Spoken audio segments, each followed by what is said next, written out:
जय श्री राम। जय गुरुदेव। जय हनुमान। मैं शुभ्रा भारद्वाज फिर आपके सामने आज कुछ एक नए उपाय मैं लेकर के आई हूँ जो बहुत ही अच्छे हैं और बहुत ही कारगर है। आप ध्यान से सुनिएगा।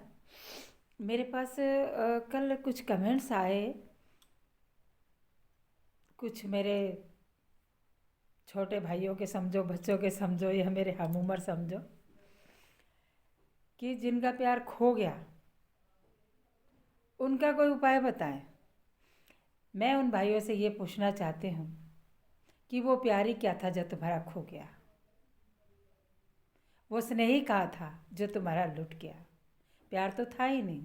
अगर प्रेम होता है वो कभी खोता नहीं है, कभी टूटता नहीं है। आज के जनरेशन, बच्चे हों या बच्चियाँ हों, सब के सब एक दूसरे विपरीत लिंग की तरफ भगे जा रहे हैं। कितनी दूर जाएंगे? बस जब तक उनकी रिक्वायर पूरी ना हो, उनका बैंक बैलेंस पूरा ना हो, और फिर उसके बाद क्या होता है कि वो दूसरे किसी और के पास चले जाते हैं। एक बच्चा होता है कि गहनता से उसे प्रेम करता है, वो कहता है कि मैं टूट गया, मैं बहुत प्रेम करता। उपाय बहुत होते हैं इसके, लेकिन मेरे गुरुदेव ने मुझे ये आदेश नहीं दे रखा कि किसी का घर टूटे, किसी की वजह से हम आपको कुछ बताएं और किसी का घर टूटे। जो जहाँ है, अगर कोई शादी करके चला गया या चली गई, उनको अपने घर में अपने पति के साथ, अपने सास ससुर के साथ उनका घर बसने दीजिए। तुम्हें बहुत अच्छा सुकून मिलेगा। अरे प्रेम करना है तो अपनी माँ से कीजिए, अपने पिता से कीजिए। वही प्यार तुम्हें ज़िंदगी देगा, वही तुम्हें आशीर्वाद देगा। उसी ने तुम्हें चलना सिखाया, पढ़ना सिखाया, लोगों से मेलजोल बढ़ाना सिखाया। तुम प्रेम करना है तो अपने बहन भाइयों से करो कि विपत्ति के संग तुम्हारा साथ ना दे तो साथ तो खड़े रहेंगे कम से कम। अगर पैसों से साथ ना दें तो कम से कम सहारे में खड़े तो दिखेंगे कि ये हमारे बहन और भाई हैं। तो मैं उस उपाय के लिए माफ़ी चाहती हूँ। मैं आपको कोई भी ऐसा उपाय नहीं बताऊँगी जिससे किसी का घर बर्बाद हो। मुझे माफ़ कीजिएगा, क्योंकि मेरा गुरु का आदेश मेरे ऊपर नहीं आया है। दूसरा ऐसा है कि मैं बहुत छोटे छोटे नुस्खे बता रही हूँ कि आप सुबह सो कर के उठते हैं, सीधे लेटे हैं, सीधे बैठ जाइए और बैठने के बाद अपने हाथों को रब कीजिएगा। काफ़ी देर तक रब करो जब तक वो गर्म ना हो जाए। ठीक है? गर्म होने के बाद आप 7 बार अपने माता को याद कीजिए, 4 बार अपने पिता का नाम लीजिए, उनको याद कीजिए, और 3 बार अपने गुरु को याद कीजिए। उसके बाद रब करते हुए उन हाथों को अपने पूरे फेस से लगाते हुए आप बिस्तर को छोड़ के उठिए। देखना इतना भारी चमत्कार होगा आपके जीवन में। आप करना स्टार्ट तो कीजिए। आप सोच नहीं पाओगे कि ज़िंदगी में बदलाव कितने आने लगेंगे आपके जीवन में। आप उठते ही सिर्फ उनका स्मरण करते ही, क्योंकि माँ बाप वो गुरु हैं, वो शिक्षक है जो किसी ने भी शिक्षा नहीं दी। स्कूल में भी वो शिक्षा नहीं मिली जो माँ और बाप ने दी। चलना सिखाया, पढ़ना सिखाया, सब कुछ अच्छे और भले का ज्ञान सिखाया, वो माँ बाप ही तो हैं जो बुरी चीज़ें अपने साथ लेते हैं और अच्छी चीज़ें बच्चों को देते हैं।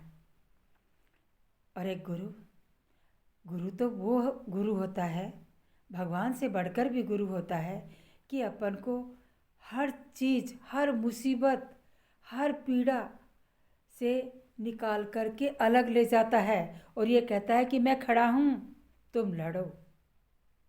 गुरु बहुत बड़ी हिम्मत होती है।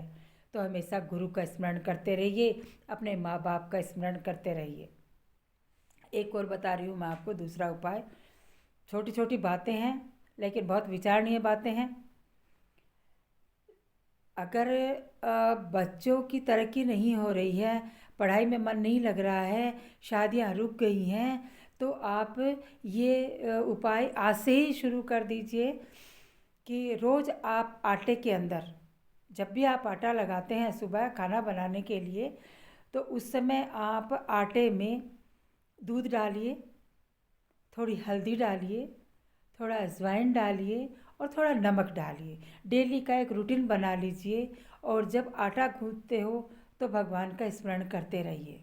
उस आटे में शक्ति भरेगी, उसमें लक्ष्मी का वास होगा, उसमें राहु केतु जो भी हैं उनका प्रभाव कम होगा और आपके साथ विष्णु भगवान का साथ होगा।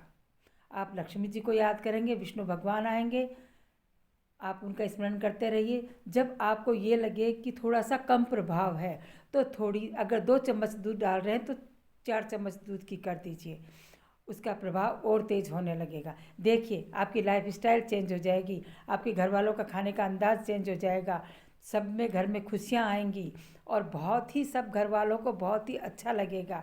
ये छोटे छोटे उपाय हैं। मेरी बहनों से गुजारिश करती हूँ, मेरे भाइयों से गुजारिश करती हूँ कि आप सब मिलकर इस चीज़ को कीजिए और बहुत अच्छा लाभ मिलेगा। एक छोटा सा उपाय मैं आपको और बता रही हूँ कि घर में तुलसी होती है और तुलसी में शालिग्राम जी को लाके बिठा दिया जाता है, उसकी सब पूजा कर रही हैं औरतें। जबकि तुलसी मैया ने शालिग्राम जी को एक कसम दी थी कि कोई भी बालिग लड़की या औरत तुम्हारी पूजा नहीं करेगी, तुम उससे पूजा कभी नहीं कराओगे। तो शालिग्राम जी ने कसम खा रखी है और औरतें उनकी पूजा करती हैं और उनको धर्म की बजाय अधर्म मिलता है, उनको पाप मिलता है, उनको जो पुण्य मिलना चाहिए वो पुण्य पूरा नहीं मिल पाता है। तो कौन सी औरत पूजा कर सकती है तुलसी मैया की, सॉरी शालिग्राम जी की?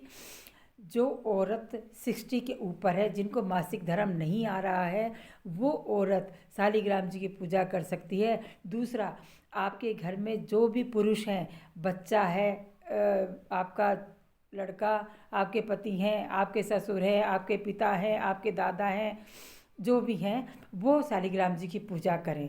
अगर घर में इस अवस्था की कोई औरत ना है तो आगे से ध्यान रखिएगा। अगर जिस भी तुलसी में शालिग्राम जी रखे हैं उनको आप उनके यथास्थान, उनको मंदिर में, किसी भी ठाकुर जी के मंदिर में उनको आप छोड़ के आ सकते हैं। आगे से इस चीज़ का ध्यान रखिएगा। बस छोटी छोटी बातें थी, बस कोई ख़ास वीडियो नहीं था, मैं यही बताने मेरी बहनों को आई थी। इसके लिए मैं आपसे विदा लेती हूँ। सब्सक्राइब कीजिएगा, लाइक कीजिएगा। डिस्क्रिप्शन बॉक्स में नंबर होते हैं गुरुदेव के, उसके ऊपर आप जो भी आपकी जटिल समस्याएं होती हैं, जो भी परेशानियां होती हैं, कुछ मेरे से समझ नहीं पाते हो और कुछ पूछना होता है, भविष्य के बारे में पूछना है, बच्चों के लिए पूछना है, गुरुदेव से व्हाट्सएप पर आप संपर्क कर सकते हैं, वो आपको निःशुल्क सेवा देंगे। इसी के लिए साथ जय श्री राम।